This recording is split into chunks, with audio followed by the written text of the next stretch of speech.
Naka-move on na ba ang lahat sa His and Hers na series? Kung hindi pa, eto at may bago akong isi-share sa inyo. Paano kung ang nakaraang pilit mong tinatakasan ay muling magbalik at hindi ka na muling iiwan pa? 17 years ago ay nagsimulang mawala ang ilang kalalakihan na walang parang bula, walang ebidensya, walang testigo. Hanggang isang gabi, isang lalaking nagngangalang Stewart Green ang bigla na lang mawawala. Dahil dito, isang kasong matagal nang nakalimutan ay muling mabubuksan. Si Megan Pierce ay isang ina na may maayos na pamilya at masasabi nating perpektong pamumuhay.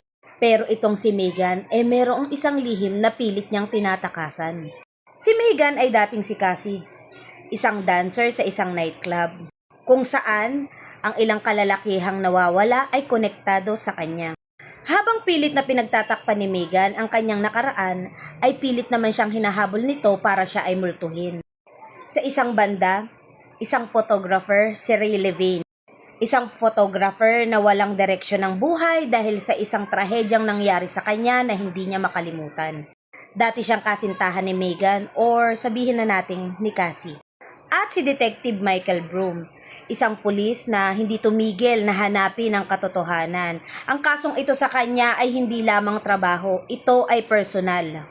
Habang lumalalim ang investigasyon, ay nabubunyag ang lihim ng nightclub. Hindi lamang ito lugar na aliwan, kundi isa itong bitag. Isa itong lugar na ang makapangyarihan ay protektado at ang mahihina ay mawawala na lang bigla ng walang bakas. At sa likod nito, may mga taong tahimik na naglilinis ng mga ebidensya.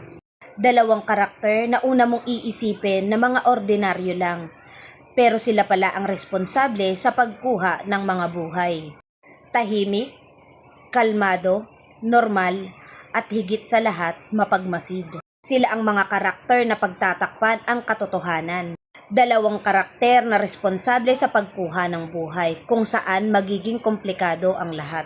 Sa huli, lahat ng sekreto ay nagbanggaan, magmula sa nakaraan hanggang sa kasalukuyan. Si Megan, sa kabila ng pagtatakip niya sa kanyang nakaraan, ay pilit itong inilalaban ng kasalukuyan. Grabe yung mga plot twist dito.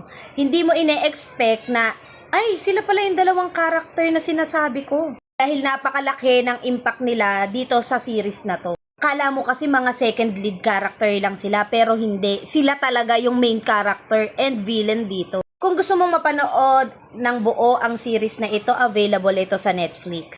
Kung nagustuhan mo ang ganitong klase ng mga video, ay maaari mong i-like, i-share, at mag-subscribe na para sa mas marami pang dark storytelling na kagaya nito.